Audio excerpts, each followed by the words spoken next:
आज हम लोग देखेंगे प्रमुख उपकरण एवं उसके कार्य।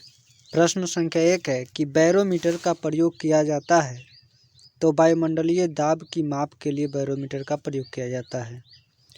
प्रश्न संख्या 2 है कि स्टेथोस्कोप का प्रयोग किया जाता है, तो हृदय और फेफड़ों की गति सुनने के लिए स्टेथोस्कोप का प्रयोग किया जाता है।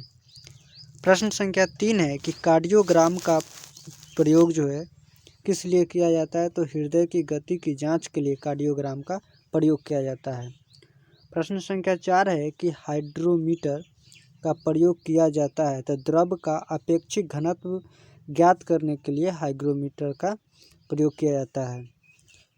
प्रश्न संख्या 5 है कि मैनोमीटर का प्रयोग किया जाता है पौधों की जड़ों की दाब की माप के लिए। मैनोमीटर का जो प्रयोग किया जाता है वो पौधों की जड़ों की दाब की माप के लिए किया जाता है।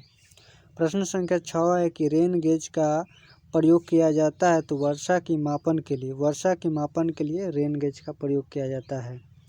प्रश्न संख्या 7 है कि रिएक्टर स्केल का प्रयोग किया जाता है, तो भूकंप की तीव्रता की माप के लिए रिएक्टर स्केल का प्रयोग किया जाता है। प्रश्न संख्या 8 है कि फेदोमीटर का प्रयोग किया जाता है, तो समुद्र की गहराई की मापन के लिए फेदोमीटर का प्रयोग किया जाता है। प्रश्न संख्या 9 है कि एनीमोमीटर का प्रयोग किया जाता है, तो हवा की शक्ति तथा गति की माप के लिए एनीमोमीटर का प्रयोग किया जाता है। प्रश्न संख्या 10 है कि हाइग्रो की प्रयोग क्यों किया जाता है, हाइग्रोमीटर का प्रयोग क्यों किया जाता है, तो वायुमंडल की आर्द्रता की माप के लिए हाइग्रोमीटर का प्रयोग किया जाता है। प्रश्न संख्या 11 है कि सिस्मोग्राफ का प्रयोग किया जाता है, तो भूकंप मापी यंत्र है। सिस्मोग्राफी जो है भूकंप मापी यंत्र है।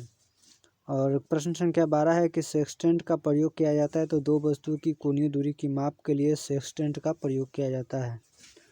प्रश्न संख्या 13 है कि अमीटर का प्रयोग किया जाता है, तो पहियों द्वारा तय की गई दूरी। अमीटर का प्रयोग किया जाता है पहियों द्वारा तय की गई दूरी के लिए। प्रश्न संख्या 14 है कि किस्कोग्राफ का प्रयोग किया जाता है पौधों की वृद्धि की माप के लिए। प्रश्न संख्या 15 है कि टेकोमीटर का प्रयोग किया जाता है वायुयान की गति मापने के लिए टेकोमीटर का प्रयोग किया जाता है। प्रश्न संख्या 16 है कि स्फिग्मोमैनोमीटर का प्रयोग किया जाता है रक्त दाब की माप के लिए।